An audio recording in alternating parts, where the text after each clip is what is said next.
Hai gengs, di suasana kali ini kita bakal bahas seputar birrul walidain. Tapi, apa sih birrul walidain itu?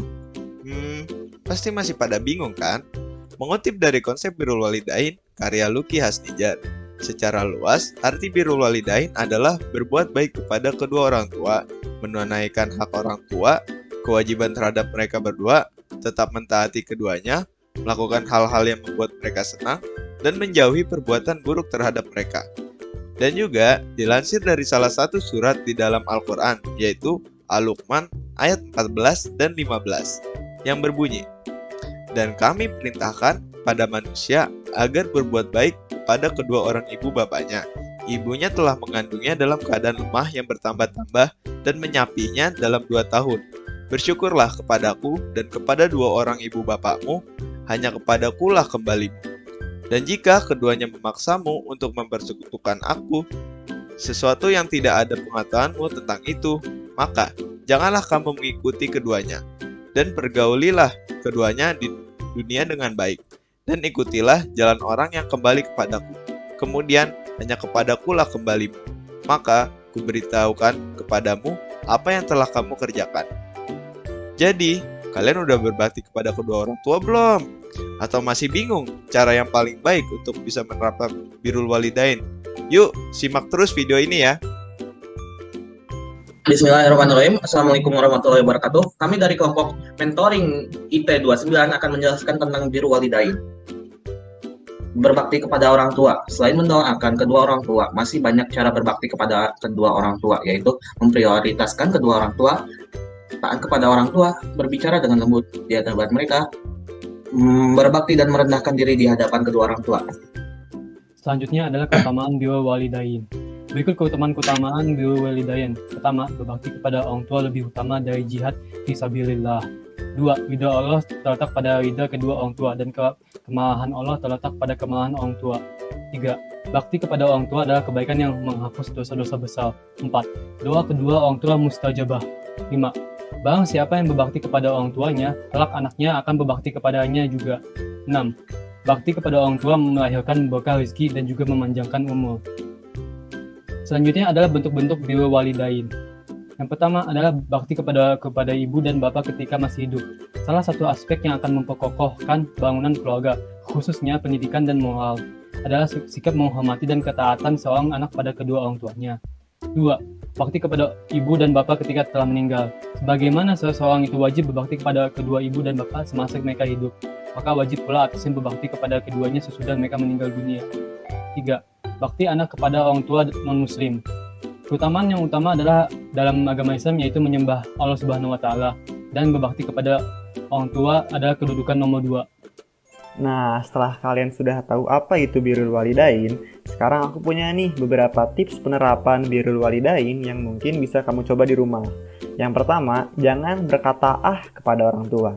Sadar gak sih, terkadang waktu orang tua kita minta tolong atau menyuruh untuk melakukan sesuatu, kita selalu berkata jika keberatan untuk melakukan hal yang disuruh itu. Nah, kebiasaan kayak gitu tuh harus dirubah, gengs, karena menolong orang tua adalah salah satu kewajiban kita sebagai anak yang harus dilakukan. Walaupun waktu tidak memungkinkan untuk membantu, kita bisa menolak secara halus dan baik-baik, serta memberi alasan yang baik pula untuk disampaikan ke orang tua kenapa kita tidak sedang bisa membantu. Tips yang kedua adalah mengirim doa kepada mereka. Sebagai seorang anak yang soleh, hendaknya kita sering-sering mendoakan kedua orang tua kita, baik dari aspek kesehatan, batin, ataupun rezeki sekalipun. Karena apa salahnya sih, gengs, meluangkan sedikit waktu dari kita untuk mendoakan yang terbaik kepada kedua orang tua kita. Tips yang ketiga adalah mengutamakan keluarga. Walaupun sedang berada di tengah kesibukan harian, kita tetaplah harus selalu mengingat orang tua kita dimanapun mereka berada. Kita juga harus siap meninggalkan segala aktivitas yang sedang dikerjakan demi memprioritaskan keadaan mereka ketika sedang berada di kondisi darurat seperti sakit ataupun terkena musibah. Yang keempat adalah menjaga silaturahmi. Terdengar simpel tapi sangat penting untuk dilakukan. Dikarenakan oleh kesibukan harian kita mulai jarang untuk berinteraksi dengan orang tua. Hal ini dapat menyebabkan adanya kerenggangan hubungan antara kita dengan mereka. Kita bisa mengatasi hal tersebut dengan tetap menjaga silaturahmi. yang bisa dilakukan dengan cara makan bersama di meja makan ataupun berbincang-bincang di ruang santai. Yang kelima, merawat orang tua di usia senja. Orang tua telah melahirkan, merawat, dan mendidik kita sehingga kita dapat tumbuh dan berkembang menjadi manusia dewasa. Sehingga pantaslah kita untuk wajib merawat mereka bila mereka sudah menginjak usia senja. Dan yang terakhir, kita harus bertutur kata yang sopan. Kita, sebagai manusia yang berakal budi serta beradab, sudah sepantasnya menggunakan tutur kata yang baik, sopan, serta beretikat pada orang tua. Hal itulah yang menjadikan bukti bahwa kita sebagai anak sangat menghargai peran mereka sebagai orang tua. Ya, jadi kesimpulan yang didapat dari hasil presentasi kali ini yaitu terdapat beberapa poin. Yang pertama, berbuat baik pada kedua orang tua adalah wajib bagi setiap muslim. Yang kedua, apabila orang tua adalah seorang non-muslim, maka berbuat baik terhadapnya tetap wajib selama tidak memerangi karena permasalahan agama. Yang ketiga, tidak boleh meminta pengampunan dosa kepada Allah untuk orang non-muslim walaupun orang tuanya sendiri. Yang keempat, wajib berbuat baik pada kedua orang tua non-muslim, tetapi tidak boleh menjadikannya sebagai loyalitas. Yang kelima, tidak boleh mematuhi perintah orang tua yang merupakan kemaksiatan kepada Allah. Yang keenam, hendaknya mengajak orang tua untuk masuk ke dalam Islam.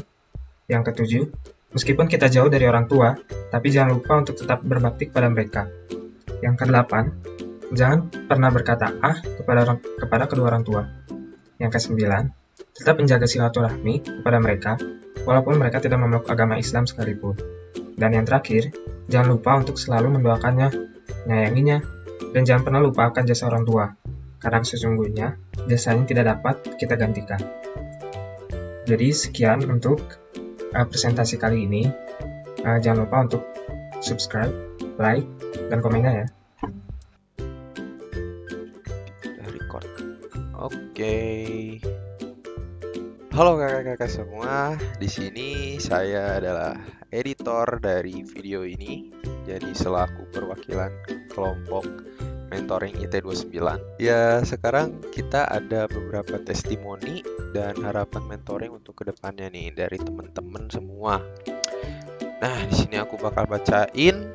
Sang pertama yaitu ada dari Mas Bagus Haryadi, yaitu katanya, harapan saya terhadap mentoring ini adalah agar bisa ditingkatkan lebih baik lagi, seperti mengadakan permainan yang interaktif agar para peserta dapat merasakan sensasi dan perasaan ketika berjalan di jalan yang mulia ini. Asik. Tapi overall dengan segala keterbatasan yang diberikan oleh pandemi COVID, mentoring ini udah kece banget. Nah, itu tuh. Terus ada testi dari Rapli, saya sendiri, tapi kepanjangan jadi mungkin aku bakal SS aja dan akan muncul di sebelah sini.